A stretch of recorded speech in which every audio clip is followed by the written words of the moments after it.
This show is brought to you by Safety FM. What's up, Pete? Welcome back to Rebranding Safety. Today, I know I'm really inconsistent with this, but I thought I'd do a little Risk Fluent diary episode. Let's jump into the intro, and then we'll get into it. The problem in safety isn't deviation, it's complexity. Health and safety has gone mad. Health and safety is trying to unpick having gone mad in the past. There's no one solution and one problem. The problem is that we are looking for one solution. Does the structure of the team allow them to flourish? Feel safe enough to be uncomfortable. The environment defines our behaviours. People aren't the problem, they're the solution. Rebranding Safety, crushing the stereotype. Brought to you by Risk Fluent. What's up, Pete? Welcome back to Rebranding Safety. Rebranding Safety is the YouTube channel and podcast doing exactly what it says on the tin. So if you're new here, hit that subscribe button and the bell and all of the magical algorithm thingamajiggies. My name's James McPherson. I am the MD and lead consultant of Risk Fluent, which is a company that sits behind Rebranding Safety. So if you need any support about any of the things we talk about on Rebranding Safety, YouTube or podcast, check out riskfluentltd.com or drop me an email, james@riskfluentltd.com. Let's do a diary episode. I like the idea of these, but if I'm honest, I'm so inconsistent at the minute. We are so busy that it's just hard to kind of keep up. But when we did start Risk Fluent, we did want to make sure that we are consistent on rebrand safety. So hold our hands up, and we will make sure we are staying consistent, because I know there's a hell of a lot of you out there that listen to us / watch us week in, week out, and you're a massive part of Risk Fluent being able to do, for us to be busy. So it's kind of like what's built a rod for your own back. What's the posh name for that? Anyway, can't remember. So part of us not being able to do rebranding safety consistently, I mean, we've only missed a couple of weeks here, there and there, but part of that is because of the success of rebranding safety is kind of turning into work, which is really good, really nice. But I would actually say one of the main reasons we struggle to stay consistent, maybe less so with YouTube and the podcast, but definitely less visible on LinkedIn and other social media platforms, but predominantly LinkedIn.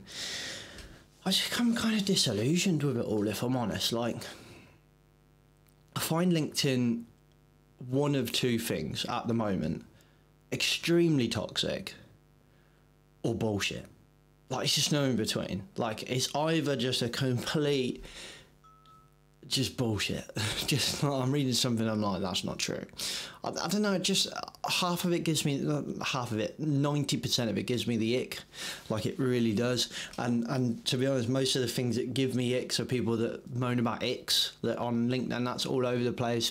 So many people on there just like, I don't know, like self-promoting, which I'm kind of okay with people self-promoting, because that is kind of what the platform is for. So I don't want to come across as that guy that's like, oh, you can't promote yourself, because you can promote yourself, but it's just fucking everywhere. And it's also like half of it is bullshit. Like, when I'm on LinkedIn and I see the head of X company praising and raving about how amazing they are, and then one of my customers is their subcontractor, and that's happened 3 times now, and I just think, what the fuck? One of their subcontractors is my customer, sorry, there we go. And I'm just like, huh? And the world that I'm seeing, that my customer is seeing, is completely different to what they're preaching on LinkedIn. And all I'm seeing everywhere is just fucking work is done, work is imagined, away. Safety done as safety is imagined, and safety is done, so to speak. The world of kind of bickering and arguing, and again, I'm not against having debates. I think that's really good. I love a good debate, and I think it's really healthy, but I'm not sure we have healthy debates on LinkedIn anymore. But the caliber of stuff we're discussing on LinkedIn is about a million light years away from the working reality of most small businesses. Nowhere near. And I think a lot of us, and me previously included in that, work for medium to large, probably large to super large businesses, and we're talking about, oh, should we call it safety culture, not, should we do human performance safety differently, blah blah blah.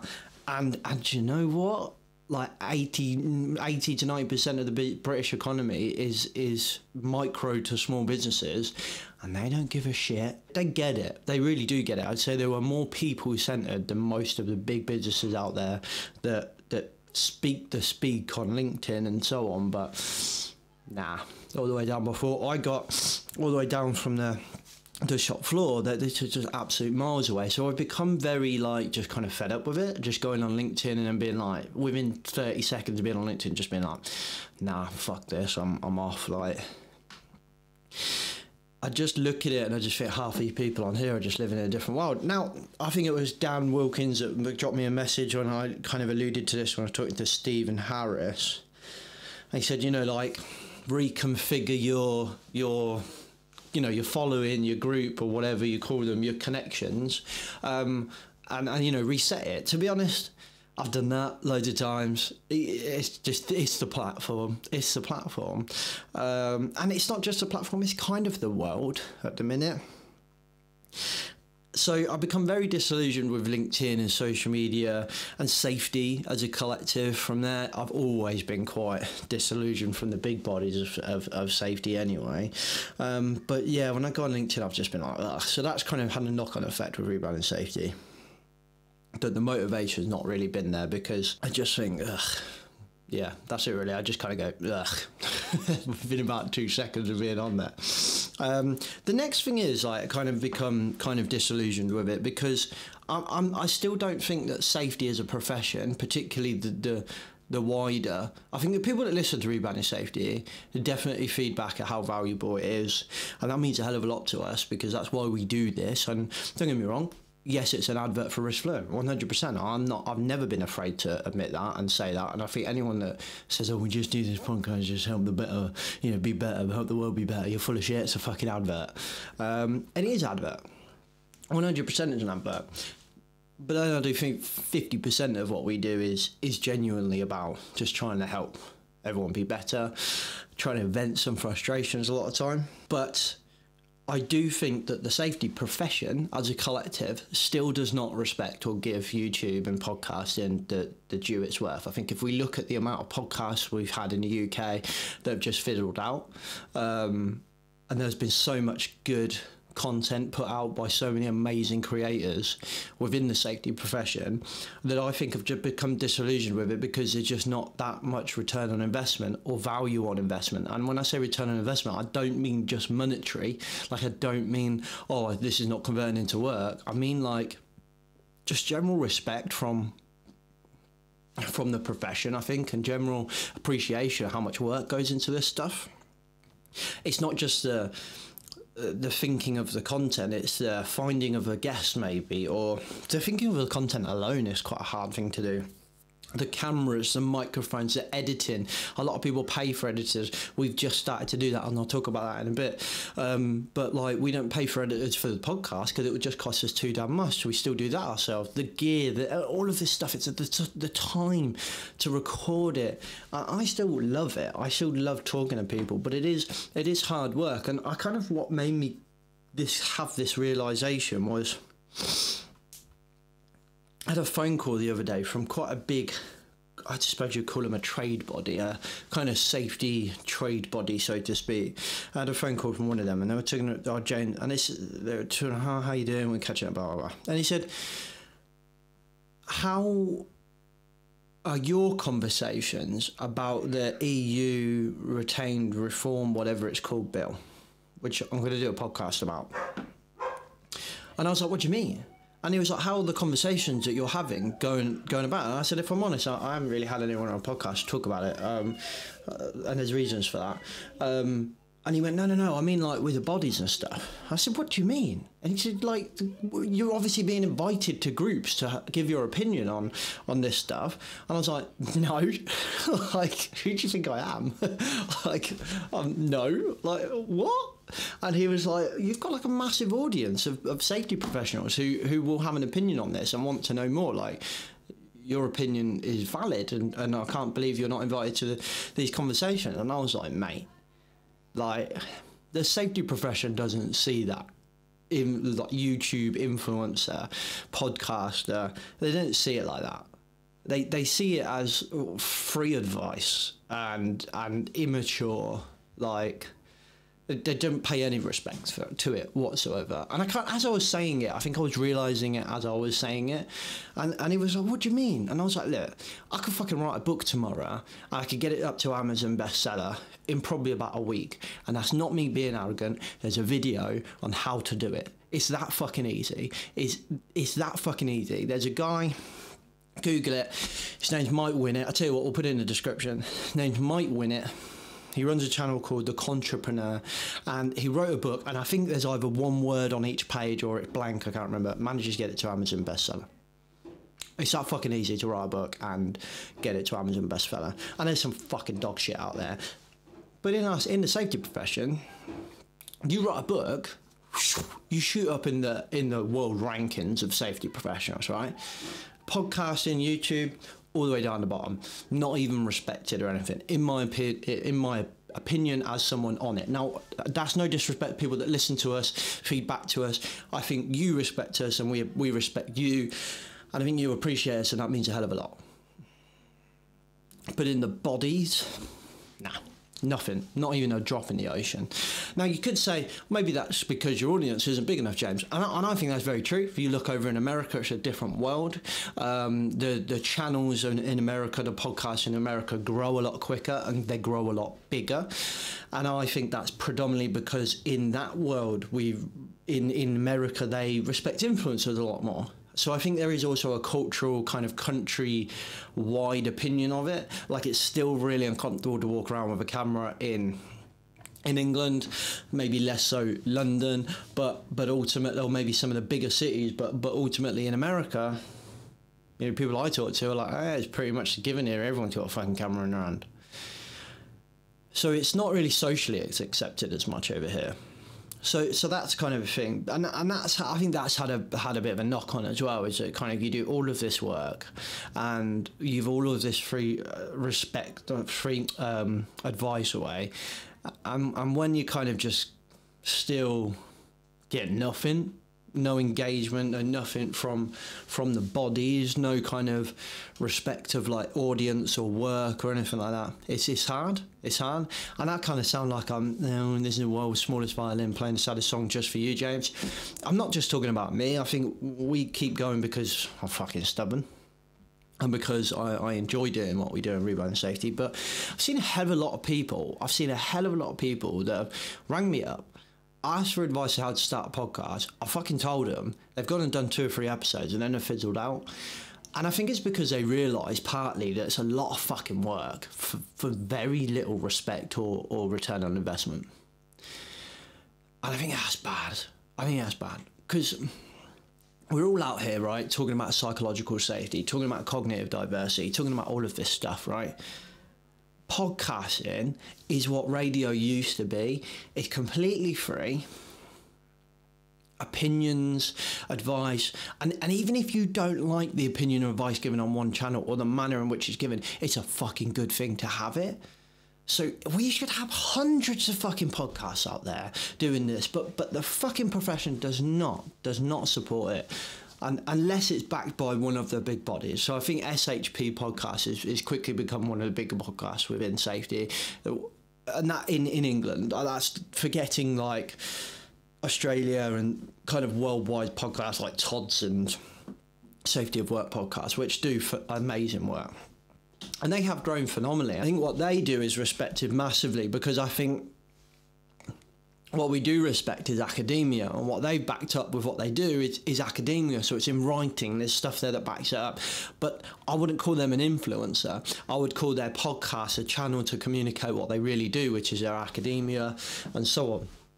An influencer for me is someone who does the job, goes on a podcast, goes on a YouTube channel, gives an opinion, and starts to spread that throughout the world, kind of what you see in sport and fashion and so on. That's an influencer. What we do in safety is not really influencers. And I think that's because it's not respected. And I think the day that we all start giving it some more respect, we'll see a lot more. And there are people out there that are starting to become influencers on LinkedIn and so on that could do so much more and could do better. But I'm not sure, maybe subconsciously, I'm not sure they want to. So that's part of the reason why we've also not been very consistent on rebranding safety as well. The other reasons is we have just been so busy doing work, real work. So yeah, we have been so busy. One of the main things we've been doing is fire stuff, which is really interesting because when we started Rebranding, which granted is not that long ago, fire was not busy. We was probably 8 years on from Grenfell, really seen very little change. And I'm not just talking about legislative wise, I'm talking about public opinion, demand for fire specialists and so on. And now all of a sudden, since the Fire Safety Income Reg, which we did a podcast about with Matt Hodges Long, seems to have sparked something. We're seeing requests from finance brokers that want someone who can do fire assessments they can pass all of their work onto, because the banks are saying we're not going to lend you money on a commercial loan for a property unless that property has a fire assessment. Never before, really, has that happened. It might have happened in dribs and drabs. You might have some good banks doing that, but the amount of conversations that we're having for that type of stuff, not before. Never has this been this level of demand. Fire strategies have always been few and far between. Actually, I'll probably say in my time of fire assessment, I've come across one good one. And I have done a lot of fire assessments on a lot of properties, and we've come across one. In the last 2 weeks, we've had requests for quotes on fire strategies. God knows, I can't count how many. It's unbelievable. So that's about time. We should start seeing some stuff like that, which we should start seeing more of that in properties. They're ready to go for the fire service, for the risk assessor, for the maintenance engineer, for the safety manager, whoever. They're really important documents. They're really important things to have in your property. So it's nice to start seeing that. So the question is, are people starting to take this serious now? Interesting. 72 people passed away in Grenfell didn't have much of an impact. Really didn't. Not in the real world. We had reactions from insurers and stuff like that, but really, people on the shop floor didn't. Because ultimately we have this not going to happen to me phenomenon in our brain, in that, no, that was just a bad building. And then we saw another fire and another fire. It's just, there's a lot of bad buildings. My building, not a bad one. So it really didn't have the impact that I think people thought it would. And ultimately, there's a conversation there to be had around 70-something people pass away from Grenfell, tragically, but ultimately there's 100 and something people pass away from work every single year. No conversation whatsoever about that. No uproar, no Twitter campaign, no nothing. Absolutely. Sometimes I feel like I'm the only fucking one that's actually trying to keep this conversation going. Obviously I'm not. There are people out there, Hazard Campaign and more, that are trying to keep that conversation, but it just seems like nobody wants to have that conversation. So actually, I'm really not sure that death is that much of an influencer. And that's really fucking horrible thing to say. I think it is if it's close to you, if you see it, if you feel it, if you touch it, if it's in your workplace, if you've got a connection to it, then yes. But if you're not directly connected to it, I don't think it has an impact. And the problem is most people that make decisions are not directly and never will be directly connected to the fatality. So are people taking it seriously now? Not sure. Insurers are definitely scared of it. Lenders are definitely scared of it, which is good. In a way, insurers are definitely not helping the conversation. I know a lot of people that are really struggling to get insurance, professional indemnity insurance, that are really, really, really good fire assessors, some of which are even being forced out of the profession now because they just cannot afford to stay in. And that, frankly, is disgusting, because you know who will be left? It's the shit ones. The real big companies that are doing it for £150 a day or an assessment, and they're doing 8 or 9 a day. And it's just shit. It's shit. And you ain't going to get good work. And what you're doing, you're forcing out these kind of semi-retired engineers that are doing it because they love it and because they're good at what they do, and they're doing it for an average or fair price. and you're forcing them out. Now, there's a big conversation here, and I've only just touched on, literally just probably introduced it to you, but PI is a really, really sensitive space right now if you're in safety, particularly fire safety.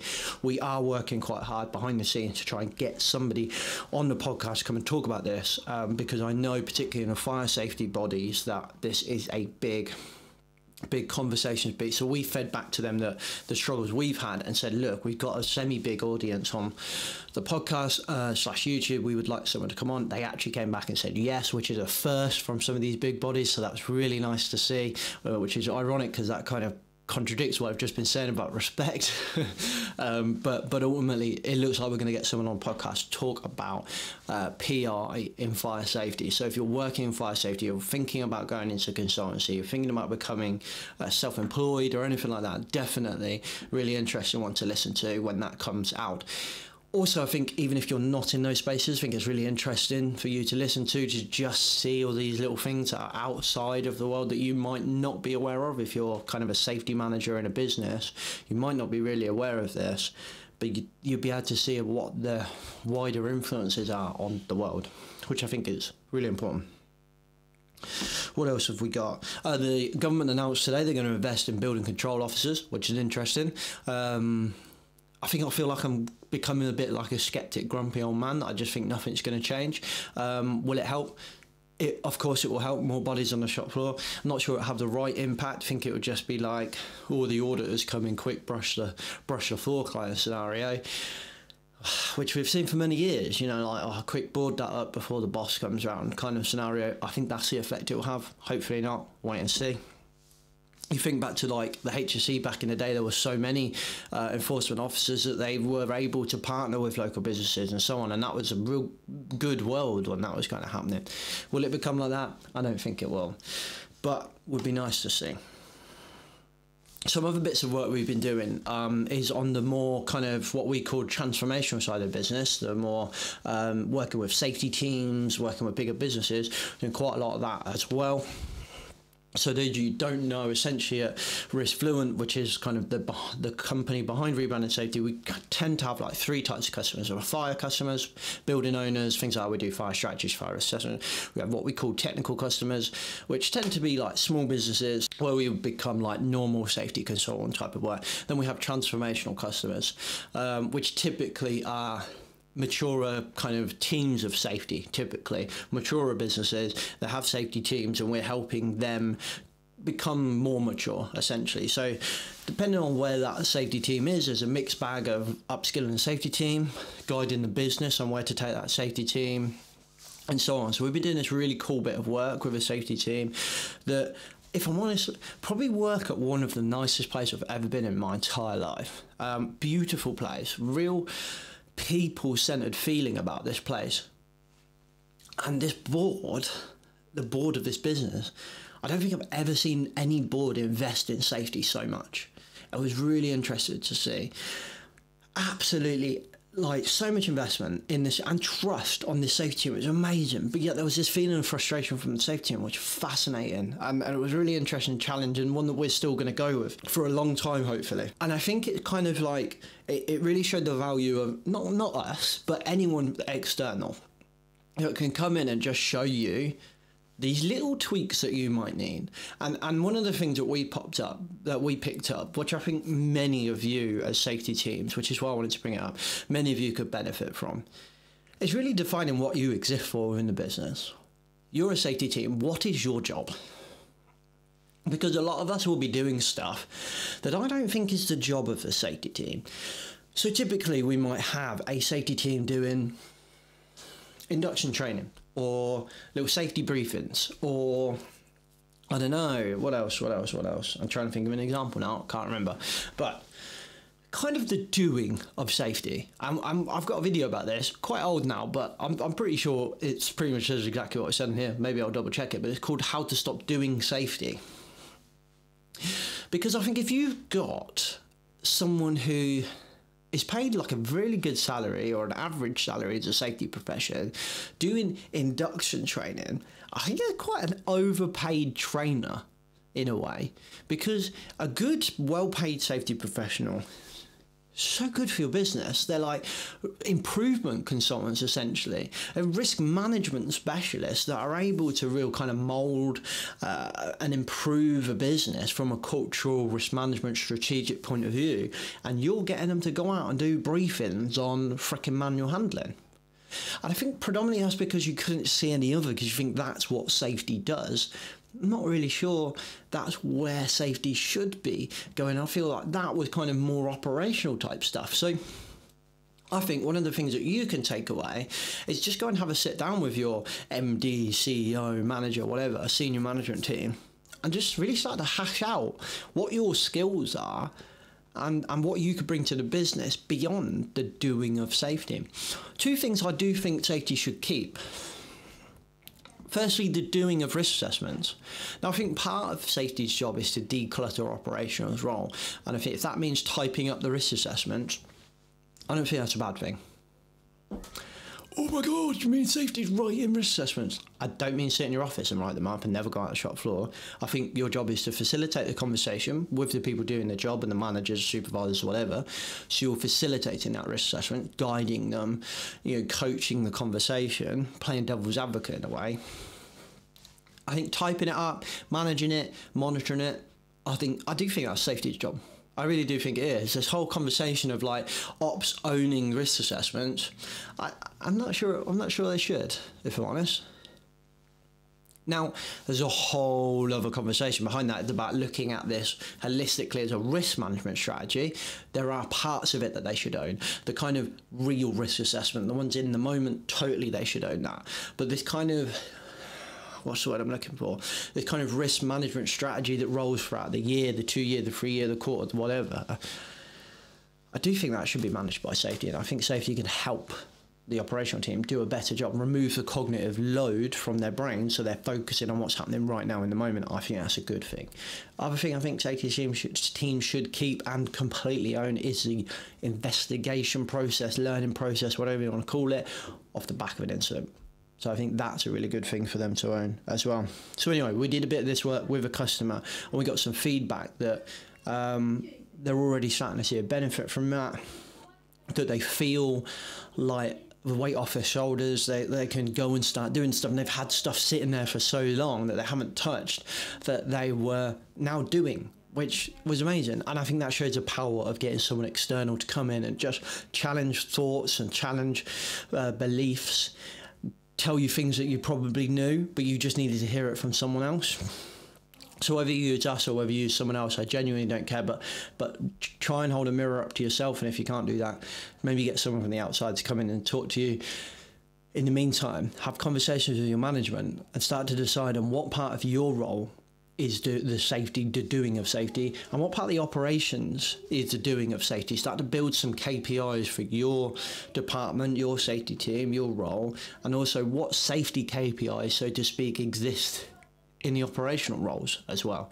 And I think you'll do a hell of a lot better just from having that conversation. I think you'll feel better as well. So that's probably the last 2-3 months of Risk Fluent. In a nutshell, I'll try to be more consistent with the diary episodes. I'll try to suck my feeling sorry for myself about LinkedIn a little bit more. I'll try to suck that up, so to speak, and do more and be more consistent. It is challenging. We're trying to make videos like kind of vlog style throughout my day, not just because I feel cool doing vlogs, but ultimately because it's just a lot fucking easier to do it throughout my day. So hopefully you like that style, because I'm going to struggle if not. If you need any help with this stuff, fire, technical or transformational, please check out riskfluentltd.com. Otherwise, don't forget to like, subscribe. Also, go to riskfluentltd.com. You get some merch for rebranding safety. There's loads of stuff on there as well. Keep an eye on the website. There'll be more stuff going on there as we grow as well. Otherwise, I'll catch you next week. Safe. The views and opinions expressed in this podcast are those of the host and its guests and do not necessarily reflect the position of the companies. Examples of analysis discussed within this podcast are examples only based on limited and dated open source information and should not be utilised in real life as the only solution available. Assumptions made within this analysis are not reflective of the position of the companies. No part of this podcast may be reproduced, stored or transmitted in any form or by any means, mechanical, electronic or otherwise, without prior written permission from James Macpherson.